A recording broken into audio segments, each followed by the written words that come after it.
তো আজকে আমরা সে ধরনের একটি বিষয় নিয়ে কথা বলবো। এটা বিশেষ ক্ষেত্রে দেখবেন মহিলারাই এসে বলে, বা অনেকের ক্ষেত্রেই হয়।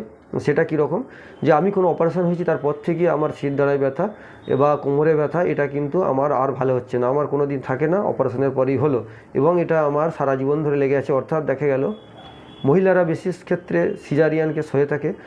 এখন তো প্রায় 80% ক্ষেত্রেই সিজার হয় দেখা যায়।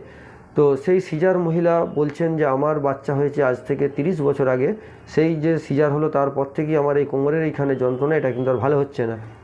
অর্থাৎ অ্যানেস্থেসিয়া দেওয়া হয় যেখানে, সেই অ্যানেস্থেসিয়ার জায়গাটাতে তার যে পেন, এই পেনটা কিন্তু আপনার দেখবেন কোনো অন্যপ্যাথির মেডিসিনে বা কোনো পেন কিলার খেয়ে, কোনো ধরনের ম্যাসাজ করে কোনোভাবেই কমছে না।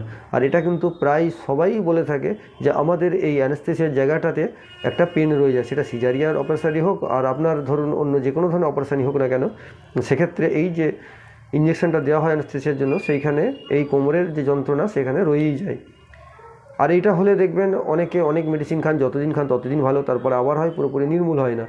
তো এক্ষেত্রে একটু হোমিওপ্যাথি মেডিসিন আছে, খুব ভালো কাজ হয়, কিছুদিন একটু ব্যবহার করবেন, আশা করি এটা আপনার